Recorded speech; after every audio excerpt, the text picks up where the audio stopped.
Ah, perfecto.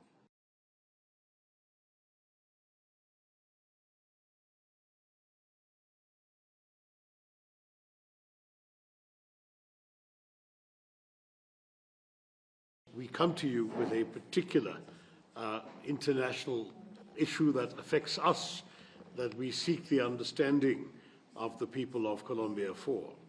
And indeed, as your colleagues join, we can probably cover some of the same ground. My colleagues can also join into the conversation. But let me just begin by saying very briefly that what brings us here, all of us diverse members of Parliament, is a united message in defense of our country. We have been subject for many decades now to repeated terrorist attacks from across the border from our neighboring country, Pakistan. On the 22nd of April this year, there was one more that really was in many ways the last straw for us, when 26 innocent holidaymakers, tourists, were shot dead in the territory of Kashmir.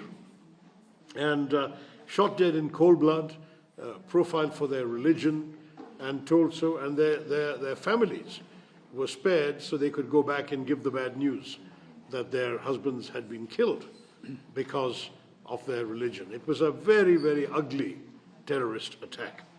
And in this particular instance, we have decided that we cannot let this crime go unpunished. We have taken very serious action after 2 weeks during which no effort was made in Pakistan to apprehend these people who are enjoying safe haven there.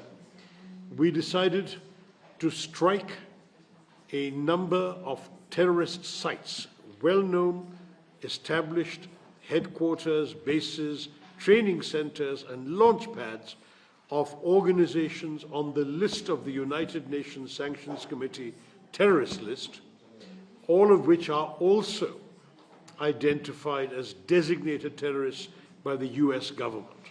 So these are not innocent people. In fact, when we chose these targets, our government was very careful not to take, even by accident, any Pakistani government target, any civilian target, or even any Pakistani military target. It was only terrorist camps. And we struck them with great precision. We did so at night from 1:05 to 1:30 in the middle of the night, so that there would be minimal risk of collateral damage to any civilians. No civilians were likely to be around at that time. And I'm glad to say the strikes were so precise that there was no collateral damage. Only the terror headquarters were hit. Now, when this happened, Mr. President, we also issued a statement to the world saying what we had done, explaining how we had chosen these targets, and saying that if Pakistan did not respond, because this was merely a retaliation for the terrorist attack and nothing else, there would be no further action from the Indian side. Unfortunately, Pakistan did choose to retaliate with indiscriminate artillery shelling across our borders that again killed 19 civilians and injured 59 more. And these were people who are again innocent people. There were nuns in the convent of the Carmelites of Mother Mary. There were worshippers in a Sikh temple, a Gurudwara. There were people at their homes. There were children. There were people on the streets. It was a truly criminal act. So India responded equally hard with our own artillery.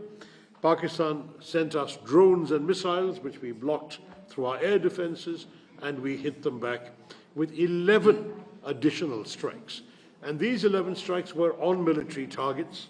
There are satellite pictures publicly available showing damage to the runways of airfields controlled by the Pakistan military, including one not far from their army headquarters. And after 88 hours of this exchange of fire, the Pakistanis reached out to us and said they would like to stop. We said, we told you, if you hit, we hit. If you stop, we stop. And so we stopped. But this is something which we feel the world needs to understand. We were a bit disappointed, as I said to the Vice Foreign Minister at the Foreign Ministry today, with the statement issued by Colombia at that time, which expressed condolences and sympathy for the people in Pakistan rather than for the victims of terrorism in India. We have been told by the Foreign Ministry, by the Vice Minister, that that statement has now been withdrawn, that they had not fully understood the situation, and we're very pleased that statement has been withdrawn, because today, after a very detailed discussion, we were able to conclude the meeting with the government understanding very well that there was no equivalence possible between terrorists and tourists, between victims of terror and perpetrators of terror, between those who are attacking and those who are defending themselves. We have a right to self-defense, and that's all we were exercising. And we're very pleased that the government seems to have understood this message, and we would like Congress, you would like your assembly to understand this message as well. We are a peace-loving nation, Mr. President. We are interested in our own growth and development. The big adventure in India since our independence has been to pull our people out of poverty, give them opportunities to grow and prosper. As you mentioned, we have now so many areas that India is growing in spectacularly: pharmaceuticals, information technology, advancements in different areas where we are looking forward to even more collaboration with countries like Colombia to take our own development forward. That's what we want to be focused on. We have no desire to be distracted by conflict and terror and war and so on. This is not our interest. There is nothing we want from our neighbors. We are very happy to leave them alone, but they too need to leave us alone in that case so we can grow in peace. This is the message we wanted to give the people of Colombia, because we fear that this kind of problem may happen again.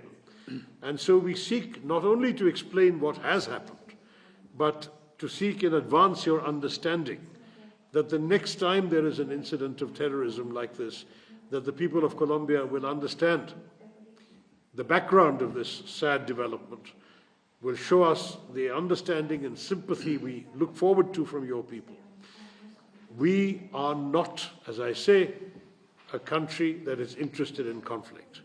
But if people attack us, we will not let it go unpunished.